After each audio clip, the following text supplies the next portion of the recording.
అందరికీ నమస్తే, welcome to Q news. నేను మీ రాము. మహబూబాబాద్ జిల్లా కొత్తగూడ మండలం గాంధీనగర్లోని బాలికల గురుకుల పాఠశాలలో నెల రోజులుగా నీళ్లు లేక అక్కడున్న విద్యార్థులు తీవ్ర ఇబ్బందులకు గురయ్యారు.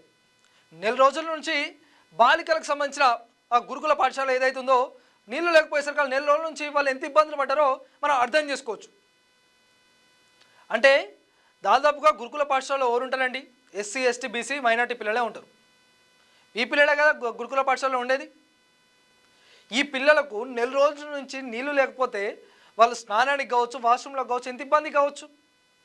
ఇప్పుడు సామాన్యంగా అబ్బాయిలు అయితేనేమో ఎక్కడైనా వెళ్తారు కావచ్చు బయటికి, కానీ అమ్మాయిలు ఎక్కడికి వెళ్ళలేరు కదా, చాలా ఇబ్బందులు ఎదుర్కొంటారు కదా.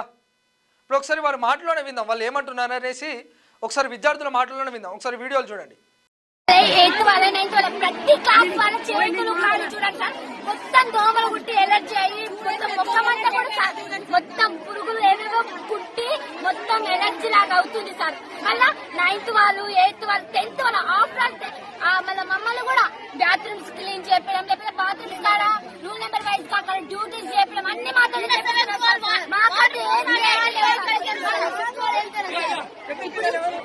సిక్ వాళ్ళు అసలు నిన్న కొట్టుకున్నా చూడాలి సార్.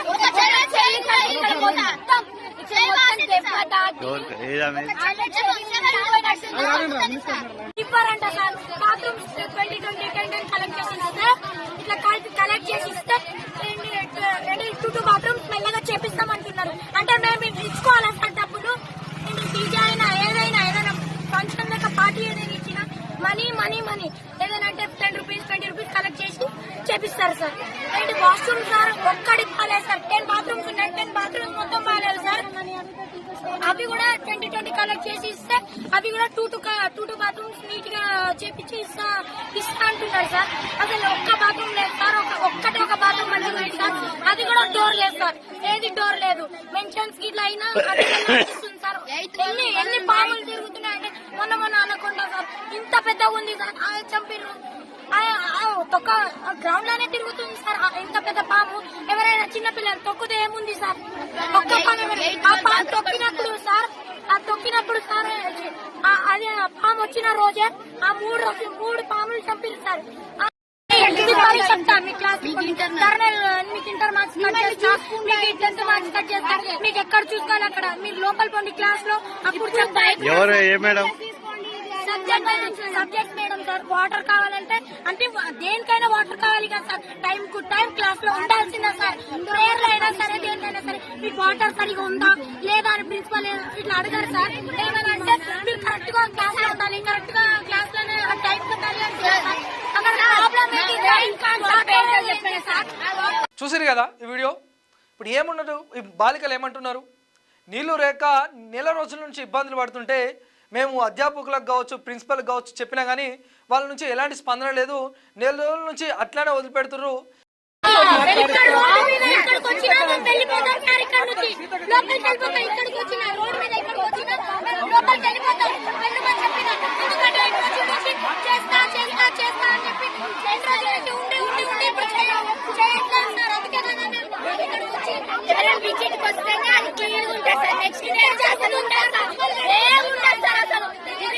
ఇంకొకటి చూసుకుంటే వాళ్ళు ఏమంటున్నారు, బాత్రూమ్లు కూడా క్లీన్ చేయట్లేదు. బాత్రూమ్లు క్లీన్ చేయమంటే ఏమంటారు, మీరే డబ్బులు ఇవ్వండి, మీ డబ్బులతోని మీరు మనిషికో 10 రూపాయలు ఇస్తే అందరు కలిసి 10-20 రూపాయలు ఇస్తే మేము అవి క్లీన్ చేపిస్తామని అంటారట. సరే వాళ్ళ దగ్గర నేలేవో పక్కకు పెడదాం. ఇంకో విషయం, ఇప్పుడు మీ దగ్గర ఖజానాలో డబ్బులు లేకపోతే, మీ హాస్టల్కి కేటాయించిన డబ్బులు మీరు లేకపోతే సంబంధిత అధికారులకు అప్రోచ్ కాండి. కాకపోతే ఎమ్మెల్యేను, మంత్రులను కావచ్చు. ఇప్పుడు విద్యాశాఖ మంత్రి స్వయంగా రేవంత్ రెడ్డి దగ్గరనే పెట్టుకున్నాడు కదా. రేవంత్ రెడ్డి గారిని అడగండి, రేవంత్ రెడ్డి గారిని పోయి వెళ్ళి అడగండి, అయ్యా ముఖ్యమంత్రి గారు ఇక్కడ నిధులు లేవు, ఇట్లా పిల్లలకి ఇబ్బంది అవుతుందని అడిగితే ఇప్పుడు ఆయనకు దగ్గర 4 లక్షలకు పైగా జీతం వస్తుంది ముఖ్యమంత్రిగా. ప్రతి ఎమ్మెల్యేకు, మంత్రులకు లక్షలలో జీతం ఉంది. ఒక నెల జీతాలు తీసుకోకుండా సరే అని చెప్పండి. ఖజానా లేకపోతే, గవర్నమెంట్ దగ్గర ఖజానాలో డబ్బు లేకపోతే మీకు వచ్చే జీతాలు ఏవైతున్నాయో ఆ జీతాలు బంద్ చేసుకోండి. మీకు తినడానికి డబ్బు లేకుండా అయితే ఏ ఎమ్మెల్యే లేడు, ఏ మంత్రి లేడు, ముఖ్యమంత్రి కూడా లేడు. అందరికీ బిజినెస్లు ఉన్నాయి, వ్యాపారాలు ఉన్నాయి, చేసుకుంటారు. వాళ్ళకు కూడా కొంత డబ్బు ఉన్నది. అంతా లేకుండా దీనస్థితిలో అయితే ఏ ఎమ్మెల్యే లేడు, ఏ మంత్రి లేడు కదా. వాళ్ళ నెల రోజుల జీతం ఆపండి అని చెప్పండి. మీరు తీసుకోకండి, ఆ జీతాలు మీరు తీసుకోకుండా ఆ ఏ అయితే డబ్బులు ఉన్నాయో అవి సంబంధిత ఈ హాస్టల్కి పంపించండి. ఎలాంటి అంటే నిర్లక్ష్యం లేకుండా ఎలాంటి ఇబ్బందులు లేకుండా ఈ సాఫీగా నడుస్తాయని చెప్పండి. మేడం మార్నింగ్ నుంచి సఫర్ 1 మంత్ అవుతుంది మేడం సఫర్ అయ్యి. అందుకే మేము బర్లా చేస్తున్నాం మేడం. అదే వాటర్ అసలు లేవు మేడం. 2 బాత్రూమ్స్ 700 గర్ల్స్ మేడం ఇక్కడ 2 బాత్రూమ్స్ అంటే ఎలా మేడం? బయటికి వెళ్తున్నాం మేడం. పెద్ద పెద్ద చెట్లు వెళ్తున్నాం మేడం బయటికి. పెద్ద పాము నేను 1 మంత్ నుంచి చెప్తున్నాను మేడం. ప్రిన్సిపల్ మేడం ఎలా అంటున్నారంటే మీరే 10 రూపీస్ ఇచ్చిరా కలెక్ట్ చేసి మేము 2 బాత్రూమ్స్ క్లీన్ చేస్తాం, మళ్ళీ 10 రూపీస్ ఇవ్వండి మళ్ళీ క్లీన్ చేస్తామని అంటున్నారు మేడం. అది న్యాయమా మేడం? చెప్పండి మేడం. పెద్దలు చేస్తారు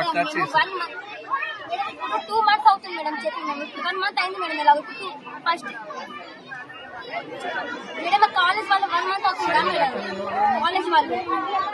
కాలేజ్ వాళ్ళు స్కూల్ వాళ్ళు అందరూ వచ్చారు madam.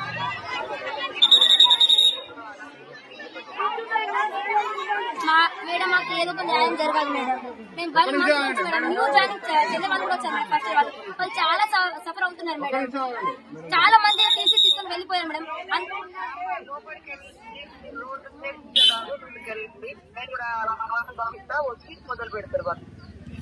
Okay ma'am, thank you.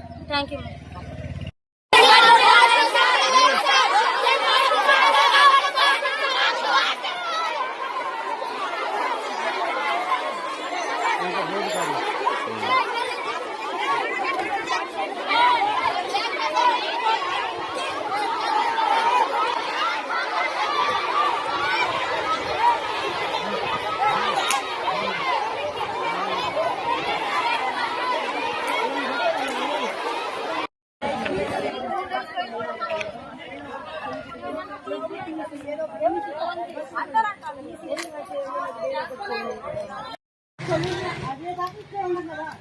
అక్కడ కూర్చోండి మీరు మాట్లాడుతూ, ఎందుకంటే మేమే కదా మీకు రోల్ మోడల్స్. మేమేం చెప్పాం ప్రాబ్లం చెప్తారు అవునా? అది సొల్యూషన్ టైం పట్టిద్దా పట్టదా కనీసం ఈవినింగ్ వచ్చాను పట్టిద్దా అవునా? మేడం రావాలి, ప్రిన్సిపల్ మేడం ఆర్సీ మేడం చెప్పాలి, ఆర్సీ మేడం చూసుకోవాలి, ఏదో ఒక సొల్యూషన్ చెప్తారు అవునా? మరి ఆ టైం ఇప్పుడు ఇక్కడే కూర్చుండి పోయిందా? ఇక్కడ కూర్చుంటే సొల్యూషన్ ఉంటుందా? మీరు ప్రాబ్లం.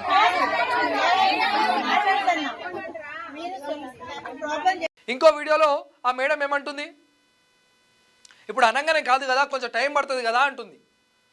మేడం నెల రోజుల నుంచి ఆ పిల్లలు ఎంత ఇబ్బంది పడవచ్చు? మీకు కూడా పిల్లలు ఉంటారు కదా, అదే మీ పిల్లలకి ఇలాంటి పరిస్థితి వస్తే మీరు అలానే మాట్లాడతారా? ఎందుకు ఇట్లా ఈ వైఖరి ఎందుకు మీ పిల్లల మీద? ఈ వైఖరి ఎందుకు మీకు? ఇంత నిర్లక్ష్యం ఎందుకు? ఈ పిల్లలంటే అంత చిన్న చూపు ఎందుకు మీకు? నెల రోజుల నుంచి వాళ్ళు ఎంత నరకయాతన అనుభవించవచ్చు? బాలికలు కదా, వాళ్ళు ఏమంటున్నారు? బాత్రూమ్లు సరిగ్గా క్లీన్ చేయక ఆ దోమలు క్రిమి కీటకాలు ఎక్కువయ్యి వాళ్ళని కుడితే ఆ 8th 9th 10th పిల్లలకు మొత్తం కాళ్ళు చేతుల మీద బెందులు కట్టినాయి అంటారు. ఇప్పుడు మాట్లాడే పాప చూడండి, ఆ కళ్ళ పైన ఇట్లా ఉబ్బినట్టుగా ఉంది. ఎంత ఇబ్బంది పడవచ్చు, ఎంత నరక యాతన అనుభవించవచ్చు. అదే స్థానంలో మీ పిల్లలు ఉంటే ఇట్నే మాట్లాడతారా? ఇంత నిర్లక్ష్యం వహిస్తారా? ఎందుకు అధికారుల దృష్టికి తీసుకోకపోయారు? అయ్యా రేవంత్ రెడ్డి గారు, మీ ఎమ్మెల్యేల మంత్రులు ఏమంటారు? మీరు రోజుకు 18 నుంచి 20 గంటలు కష్టపడుతున్నట్టు. 20 గంటలు కష్టపడితే గీదా? మీరు గంటలు కష్టపడితే గింత సమీక్షిస్తే మా పిల్లల పరిస్థితి ఎందుకు ఇట్లుంటుంది? ఇంత ఘోరంగా, ఇంత అన్యాయమా మాకు? ఇప్పుడు మీరు ప్రైవేట్ హాస్పిటల్, ప్రైవేటు స్కూళ్ళు ఓపెనింగ్ పోతారు కదా, అందులో చదువుకునే స్తోమత మాకు లేదయ్యా. అలా చదువుకునే స్తోమత మాకు లేదు. ఒక్కొక్క విద్యార్థికి స్టార్టింగ్లోనే 2 నుంచి 3 లక్షల ఖరీదు ఉంటుంది ఫీజు. అంత కట్టుకోలేకనే కదా ఈ గవర్నమెంట్ బడిలో చదువుకునేది. పేరెంట్స్ ఏమనుకుంటారు? తల్లిదండ్రులు, మా బిడ్డలు మా లెక్క గొడ్డు కష్టం చేయొద్దు, వాళ్ళు ఇంతో అంత చదువుకోవాలి, అక్షరజ్ఞానం పొందాలి, వాళ్ళు ఏదైనా ఉన్నత స్థాయికి వెళ్ళాలి అనే ఉద్దేశంతోనే కదా ఆ గురుకులాల్లో గవర్నమెంట్ బళ్ళలో చదివించేది. ఇప్పుడు మీకు ప్రైవేట్ హాస్పిటల్ కావచ్చు, ప్రైవేటు స్కూల్ కావచ్చు ఓపెన్ చేయడానికి టైం ఉంటుంది. కానీ ఇక్కడ ఈ పిల్లలను వీళ్ళకి ఎన్ని ఇబ్బందులు పడుతున్నారు, ఈ పిల్లలకు ఎలాంటి సదుపాయాలు ఉన్నాయి లేవు అనే వాటి మీద సమీక్షించడానికి మీకు సమయం లేకపోయా. ఎందుకు? వీళ్ళు SC ST BC ప్రజలైనా ఇంత చిన్న చూపా మీకు? వీళ్ళ తల్లిదండ్రులు ఓట్లేస్తేనే కదా మీ పార్టీ అధికారంలోకి వచ్చింది. నేటి బాలలే రేపటి పౌరులు కదా, రేపటి రోజున వీళ్ళకు కూడా ఓటు హక్కు వస్తుంది. మీ పార్టీని శాశ్వతంగా పొందబెడతారు, గుర్తుపెట్టుకో. రేవంత్ రెడ్డి, నీకు చిత్తశుద్ధి ఉంటే ఇప్పటికైనా నీ మేల్కో, ఈ నిద్రల నుంచి మేల్కో. ఈ పిఆర్ స్టంట్లు అవి ఇవి చేస్తావు కదా, అదొకటి ఇదొకటని.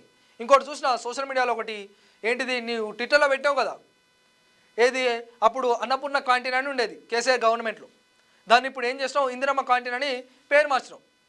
పేరు మారిస్తే అందులో ఒక జప్టో అబ్బాయి ఏమో ఏం చేసిండు, 5 రూపాయల భోజనం చాలా బాగున్నది, ఇది రేవంత్ రెడ్డి పుణ్యము అది ఇది అనేసి ఏదో మాట్లాడితే, నాకు చాలా సంతోషమైందని మాట్లాడినావు కదా.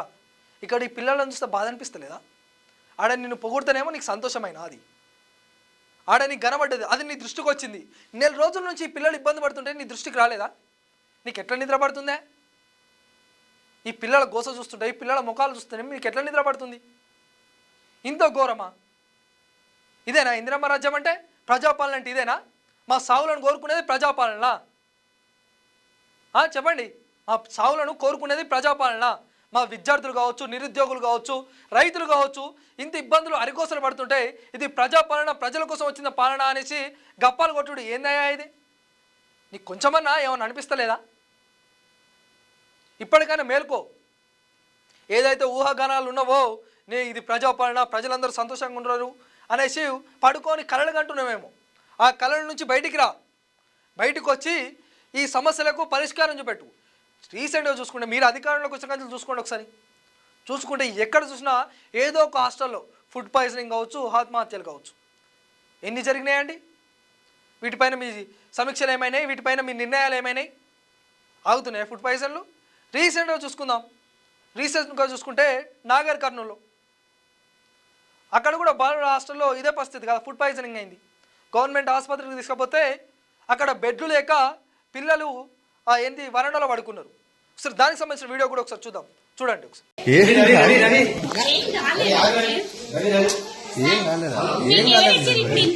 అరే మీడియా నాకు వస్తాయి కదా, వినండి, నేను వార్త పంపిస్తాను. చూసారుగా ఈ వీడియో? ఇక్కడ చూస్తే ఏంది, వరండాలో పడుకున్నారు పిల్లలు.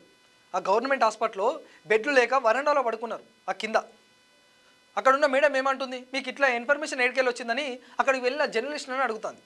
ఎట్నో అట్లా వాళ్ళకి ఇన్ఫర్మేషన్ వచ్చింది అంటే, ఇన్ఫర్మేషన్ రాకపోతే ఆ పిల్లలకి ఏమన్నా ఏదన్నా జరగరాని ఏదో జరిగిందనుకో, ఇప్పుడు పరిస్థితి ఏందండి? ఇలాంటివి తెలిస్తేనే కదా ప్రజా గొంతులు అనేవి బయటకు వచ్చి ప్రశ్నిస్తాయి.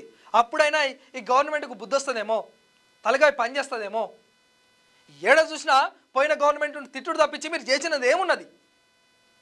మీ 2.5 పాలనలో మీరు ఏం చేసారు? తెలంగాణలో ఏం కట్టలు కట్టిరండి? మీరు ఏం పీక్ కట్టలు కట్టిరండి? మా చావులను చూసిర్రు. మా పిల్లలు, మా సోషల్ ఫీల్డ్ చదివే పిల్లలు ఆత్మహత్యలు చేసుకుంటుండే చూసిర్రు, నవ్వుకున్నారు. ఇప్పుడు ఫుడ్ పాయిజన్ అయ్యి ఎన్ని వందల మంది. మీరు ఒకసారి గవర్నమెంట్లోకి వచ్చిన కంచెల్ని లిస్టు తీయండి, సమీక్షించండి వీటి మీద. ఏంది పరిస్థితి? గింత ఘోరమా, గింత అన్యాయమా? ఏమన్నావు నువ్వు?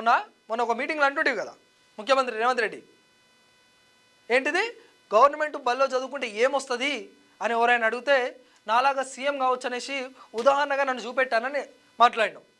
ఏది నిన్ను చూపెట్టాలా? ఏం పీక్ కట్టలు కట్టమైనా నిన్ను చూపేయడానికి ఏం చేసినావు నువ్వు 2.5 ఏళ్ళలా? వాణి తిట్టుడు, వీని తిట్టుడు, రండా బొండా అని మాట్లాడు తప్పించి నువ్వు చేసింది ఏమున్నది తెలంగాణలో? మా పిల్లలు చేస్తుంటే ఆనందిస్తున్నావు నువ్వు.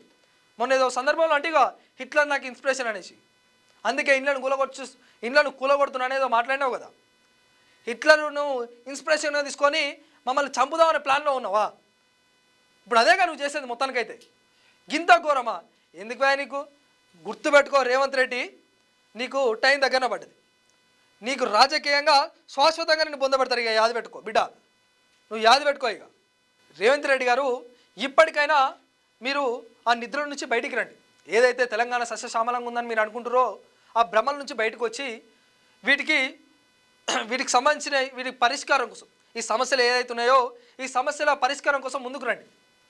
మీరు ఇక ముందుకు రాకపోతే మీకు వచ్చే ఎలక్షన్లో తప్పకుండా తగిన బుద్ధి చెప్తారు ప్రజలు. ఖబర్దారిగా యాది పెట్టుకో. క్యూన్యూస్లో ఎడిటర్లు కావాలను మీడియా రంగంలో మీ టాలెంట్కు ఇది సరైన వేదిక. 2 నుంచి 3 సంవత్సరాల అనుభవం ఉండి ఫోటోషాప్, ప్రీమియర్ ప్రో, ఆఫ్టర్ ఎఫెక్ట్స్లో నైపుణ్యం ఉన్నవారు కావాలను. ఫ్రెషర్స్ కూడా అవకాశాలు ఉన్నాయి. ఆసక్తి ఉన్నవారు వెంటనే సంప్రదించండి 8143001981.